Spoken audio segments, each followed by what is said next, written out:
This is Geeta Sharma from Metleda International. Today I am going to share with you the tips for IELTS reading. IELTS reading. IELTS में जो सबसे बच्चों को tough module लगता है वो है रीडिंग। रीडिंग टफ बिल्कुल भी नहीं है। अगर आपके पास प्रॉपर टिप्स एंड टेक्निक्स हैं तो आप रीडिंग को इजीली क्रैक कर सकते हो। तो आज मैं आपके साथ वही टिप्स एंड टेक्निक्स की बात करने वाली हूँ सो दैट आप अपनी रीडिंग को इजीली कर पाओ। रीडिंग में जनरली आपको 3 पैसेजेस मिलते हैं, पैसेज 1, पैसेज 2 एंड पैसेज 3। और इन 3 पैसेजेस में जो टोटल क्वेश्चंस हैं वो आपके होते हैं टोटल 40 क्वेश्चंस आते हैं। और इन क्वेश्चंस को सॉल्व करने के लिए आपको टाइम मिलेगा 60 मिनट यानी कि 1 आवर। आपको अपने 60 मिनट्स में ये 40 के 40 क्वेश्चन जो है इनको कंप्लीट करना है। और अब यहाँ पे हमें प्रेशर आ जाता है, हमें लगता है कि नहीं टाइम कम है, हम इजीली इनको नहीं कर सकते। तो टाइम कम नहीं है, आपको टाइम को मैनेज करना है। कैसे मैनेज करना है? आपको टाइम को 15 मिनट्स पैसेज 1 पे लगाने हैं, 15 मिनट्स पैसेज 2 पे और 20 मिनट्स पैसेज 3 पे। यानी कि क्वेश्चंस को फाइंड करने में टोटल आप अपने 50 मिनट्स जो है उसके ऊपर आप लगाओगे और 10 मिनट्स में आप अपने जो आंसर्स है वो आंसर शीट पे ट्रांसफर करो। अगर आप 15 मिनट पैसेज 1 पे, 15 मिनट्स पैसेज 2 पे और 20 मिनट पैसेज 3 पे लगाते हो तो इजीली आप टाइम को मैनेज कर पाओगे। लेकिन स्टिल अब ये तो पता है कि हम अपने 50 मिनट्स में हमें क्वेश्चंस को ढूंढना है और 10 मिनट्स में हमें आंसर्स को ट्रांसफर करना है, लेकिन स्टिल हम फिर भी टाइम को मैनेज नहीं कर पाते। तो इसका रीज़न क्या है? हम उन क्वेश्चंस पे जो हमें नहीं मिल रहे उस पे हम हमेशा टाइम ज़्यादा लगा देते हैं। जनरली बच्चा क्या करता है, वो क्वेश्चन पे स्टक हो जाता है। जो क्वेश्चन उसको नहीं मिल रहा वो उसको ढूंढने की बार बार कोशिश करता है और वहाँ वो 2 से 3 मिनट्स भी कई बार बच्चा वो लगा देता है।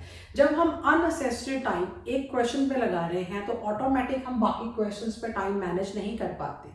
तो इसके लिए आपको क्या करना है, आपको जनरली जो क्वेश्चंस के आंसर हैं वो 30 to 40 सेकेंड्स में मिल जाते हैं। लेकिन जो क्वेश्चन आपको नहीं मिल रहा, जो भी आंसर आप फाइंड नहीं कर पा रहे, उस पर आपने अपना 1.5 मिनट लगाना है। यानी कि मैक्सिमम टाइम आपने 1 मिनट और 1.5 मिनट, इससे ज़्यादा किसी भी क्वेश्चन पे आप टाइम नहीं लगाओगे। अगर आपको क्वेश्चन 1.5 मिनट में मिल जाता है इट्स ओके, अगर नहीं मिलता तो मूव ऑन करो। उसी क्वेश्चन पे आप स्टक नहीं कर सकते, अदरवाइज आप टाइम मैनेज नहीं कर पाओगे। तो रफली आप क्या करोगे, 20 क्वेश्चंस आपको इजीली मिल जाते हैं और 20 क्वेश्चन थोड़े से टफ होते हैं, यानी कि 50% पेपर आप इजीली कर लेते हो।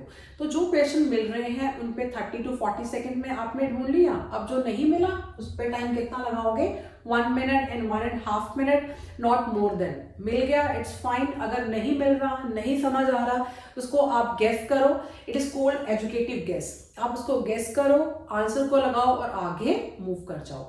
हमेशा माइंड में रखो कि 15 मिनट्स में ही पैसेज 1 को कंप्लीट करना है और पैसेज 2 को भी 15 मिनट्स में कंप्लीट करना है और पैसेज 3 पे 20 मिनट्स हमने लगाने हैं।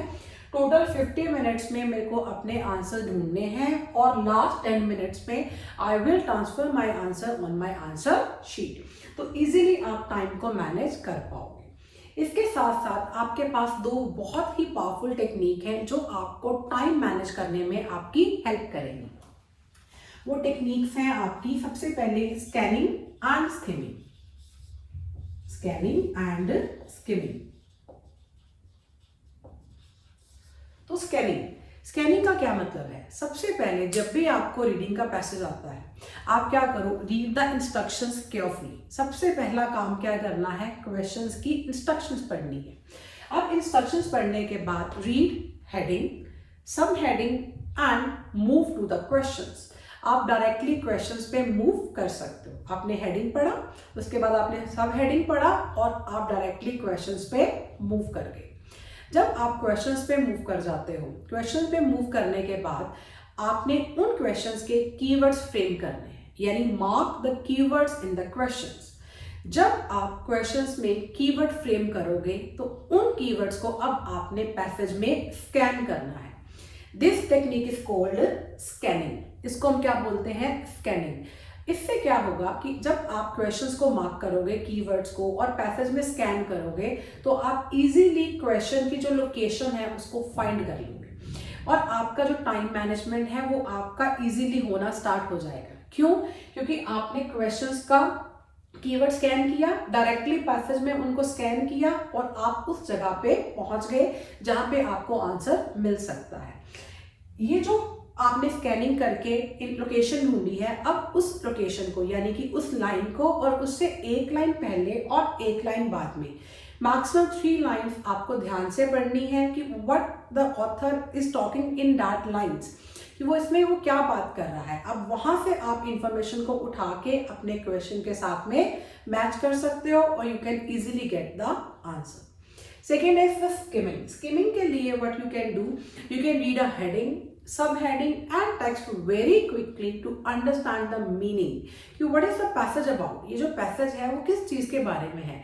अगर आपको थोड़ी इसके बारे में इंफॉर्मेशन होगी तो आप इजीली क्वेश्चन को स्कैन करके अंडरस्टैंड करके आराम से अपने आंसर्स को ढूंढ सकते हो। टाइम मैनेजमेंट बहुत ही ज्यादा इंपॉर्टेंट है। अब इसके साथ साथ एक चीज आपको और ध्यान में रखनी है कि answers are always in the form of synonyms.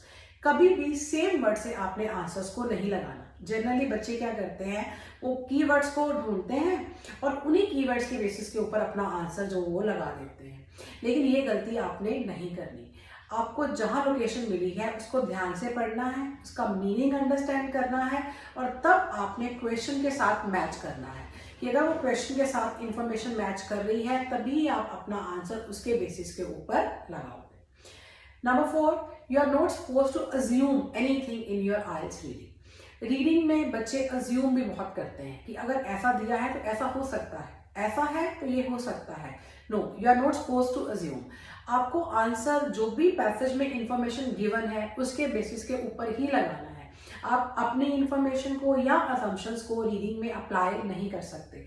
अगर आप उन चीजों को अप्लाई करोगे तो आपके आंसर जो है वो रॉन्ग हो जाएंगे। इसके अलावा जो आपके आइल्स के क्वेश्चन टाइप्स है, जैसे कि headings, containing, true false, multiple choice, different type of questions are there. आपको जिस भी क्वेश्चंस में ज्यादा प्रॉब्लम आती है, फॉर एग्जांपल आपको हेडिंग्स में प्रॉब्लम ज्यादा है या आपको ट्रू फॉल्स में ज्यादा प्रॉब्लम है, तो आप क्वेश्चन टाइप के ऊपर ज्यादा फोकस करें, उन क्वेश्चंस की प्रैक्टिस ज्यादा करें जिनमें आपको दिक्कत ज्यादा आती है। क्योंकि अगर आप हर एक क्वेश्चन टाइप को इम्प्रूव कर लोगे तो आपकी आइल्स की रीडिंग इजीली इम्प्रूव हो जाएगी। हम क्या करते हैं, हम जब भी रीडिंग करते हैं तो हम 2, 3, 4 आइल्स की रीडिंग करते रहते हैं और जनरली बेसिक स्कोर देखते हैं कि इतना स्कोर आया है, तो बट स्टिल रीडिंग इम्प्रूव नहीं हो रही। इसका रीजन क्या है कि जो पर्टिकुलर क्वेश्चन टाइप है जो गलत हो रहे हैं उस पर तो हम काम ही नहीं करते।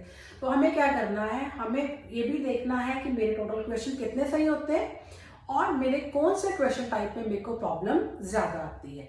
जिस भी क्वेश्चन टाइप में प्रॉब्लम ज्यादा है उस पर फोकस करो, उसको इम्प्रूव करो, सो डैट कि आपकी जो रीडिंग है वो ओवरऑल इम्प्रूव हो जाए। ये जो बेसिक चीजें हैं अगर आप ये ध्यान में रखोगे तो आप इजीली अपनी रीडिंग को इम्प्रूव कर पाओगे। I hope these techniques and this information will be helpful for you to crack your IELTS reading. Take care. Bye bye.